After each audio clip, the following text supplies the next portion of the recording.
The Dragon Ball Super manga last month finally saw the end of the prequel portion of the superhero arc, and now we are entering the events of the movie now being retold by Toyotaro. Even though we have reached this part of the story, it doesn't necessarily mean that we are done with some of the plot lines that was established in the last 3 chapters, so expect some of that to continue. But new ones that we are familiar with will be established, and one of them will most likely include the depiction of how Broly was recruited to train with Goku and Vegeta on Beerus' planet, and the focus on the main heroes of this arc, Piccolo and Gohan. How's it going, everyone? Saiyan Survive here, bringing you another Dragon Ball Super manga video today as we're talking about a preview for chapter 91. But first, if you guys have not done so already, be sure to hit the like button for this video, subscribe if you haven't already, hit the notification bell whenever I upload new videos like this, talk about, of course, Dragon Ball.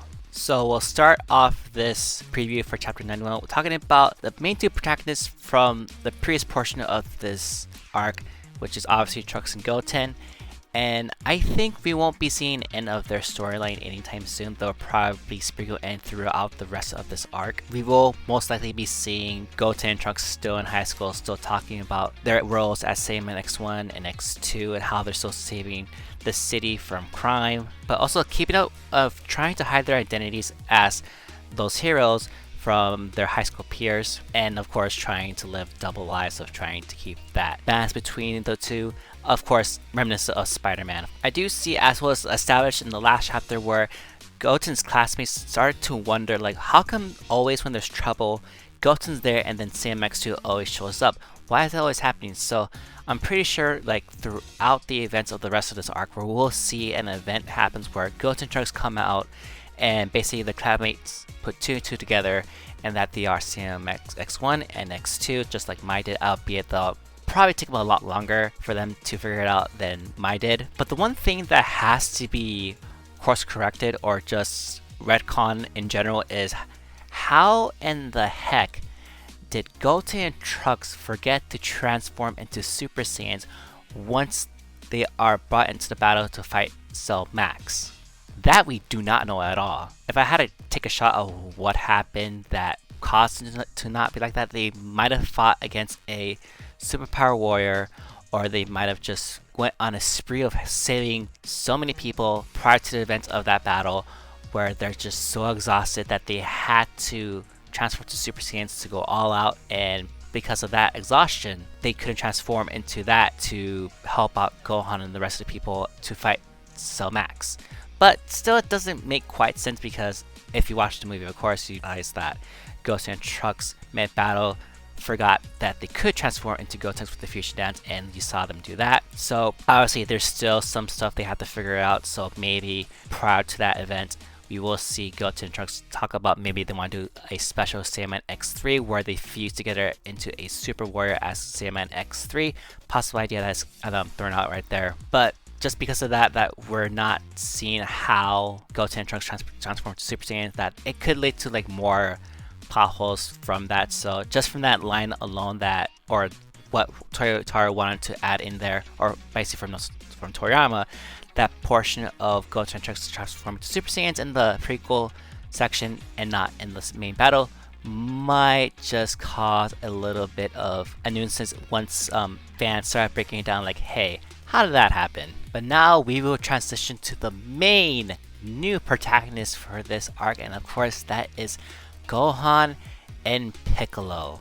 So there's not much I can really add to this if you've seen the movie, but I will try to add possibly some more stuff that could happen besides what we see in the events of the movie. Of course, we're going to see Piccolo being asked to take care of Pan and being rewarded with those plushie dolls that was given from Hedo to Piccolo. But I could possibly see this, like, where Toyotaro will show us how exactly Piccolo got into the scheme of basically becoming Pan's babysitter and picking her up from school, and how the origin of the plushie story came about. And another good portion I can see is from Gohan's aspects. So of course we do know at the end of the movie that Gohan is able to defeat Cell Max using the special beam cannon, otherwise known as the Makanko Sapo, and he did say at the end of there that he was able to practice it and was able to defeat Cell Max for that. So I like to see, like, a little bit of a hint right there where Gohan is actually training and is able to practice the special beam cannon, but maybe a little bit of a small snippet of his training where it shows the end results of him making good use of that technique. Just like how, if you're a Naruto fan, you do know this, where Naruto was training with the Sage Shows where he will sneak off at night and practice his Wind style Rasen Shuriken, and he's able to perfect that. So I like to see something like that with Gohan was able to do. And this one I just thought about right now, we could actually see maybe a team up with CMX1 and X2 with Piccolo and or Gohan. I most likely see this as a Piccolo-centric story where he does help out Saiyaman X1, X2 when he's picked up Pan on one of those days, possibly way before the events of the superhero arc happens, and we'll see how Piccolo pretty much notices it is them, but he just keeps it to himself. That I could see something happen. And in this chapter, we will see. I like to see it go a little bit more dense, but how exactly Vegeta and Carmine are able to find Dr. Hedo. Obviously, they will like keep an eye on him, even with Dr. Hedo's bug Hachimaru of looking surveillance, trying to find new schemes for him to, of course, find funds for his own research. But we know that Vegeta does have the funds himself to do that, and that will obviously lead to what happens to the creation of Gamma 1 and Gamma 2. But the one thing I don't get is that even though it was said in the last chapter that Krillin does have information that the Red Ribbon Army is looking for Dr. Hedo to create new androids for them, is why did he not tell Bulma about this? I know he is scared of Bulma, but if it's something like that big for information, why don't you go straight away to Bulma to tell Goku and Vegeta of the circumstances right there, and they'll probably get there ASAP even sooner. That creates a lot more plot holes than it needs to. So that's one thing that possibly was screwed up by Toyotaro or Toriyama. We don't know whose main ideas was that, but obviously that is something that is going to be picked on endlessly if it doesn't get explained well why Krillin did not tell Bulma at all about that, even with Piccolo being able to tell Bulma that himself before the events of the movie, but we know why that did not happen. We just need to look out for that ice cream man for him and staff. It just screws up everything. But just like I mentioned, the one main thing I think everyone will be looking forward to now is how exactly did Broly get recruited by Goku and Vegeta to train on Beerus' planet. Now, there was an interview out, I think last year, translated by Hearns, but there was some like possibly some mistranslation or misunderstanding of what was actually said, but I'm just going through this by memory right now. But from what I understood, Broly wanted to learn and control his ki, so the only way he could actually learn how to do that is learn God Ki. If he was to learn God Ki, he'll be able to master his rage power from that. So he thought out and found Goku and Vegeta to train on Beerus' planet and to harness his own power from that to keep control of his rage. So maybe there's a chance that, as we saw in the end of Dragon Ball Super Broly, that Goku just wants to train with Broly. So we could see where Goku just shows up one day, remembers Broly, and trains with him, and then Broly's like, hey, I want to learn how to control God Ki. Can you help me out there? And we'll have Goku agree to it. Obviously, he may ask Whis for permission to do that, but we may not see that at all, and Goku just does that regardless because he wants to and thinks everything's okay. And Vegeta would probably be okay with it too because he just wants to get stronger and stronger and stronger. And we cannot forget about Frieza.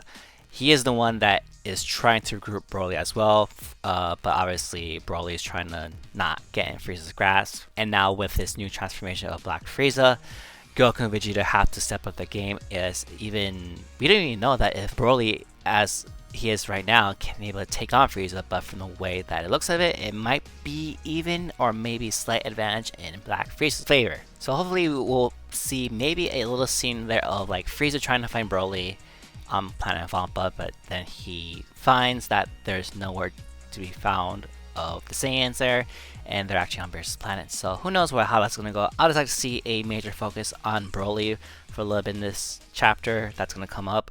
And obviously the rest is going to be explained by Piccolo and Gohan of their adventures. Well, mostly Piccolo and Pan's adventures. And maybe a little bit of Goten and Trunks of what's happening on their end. So it probably go to a lot of different perspectives, but hopefully it will stick with made in the movie with a little bit of snippets of the slice of life stuff that was sandwiched with Goten and Trunks. But yes, anyways guys, tell me down in the comments down below what do you think is going to happen in this month chapter. What do you think of my ideas of what's going to be possibly happening?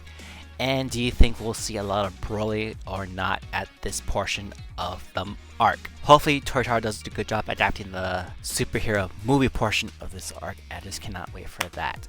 Anyways guys, thank you for watching this video. This is the end of the video right here. Be sure to hit the like button for this video. Subscribe if you haven't already. Hit the notification bell whenever I upload new videos like this. But of course, Dragon Ball. This is Saiyan Survive. Sign up. I'll see you guys later. Catch you guys in the next video. Have a great day and see you guys for the chapter 91 previews. Have a great one. Bye.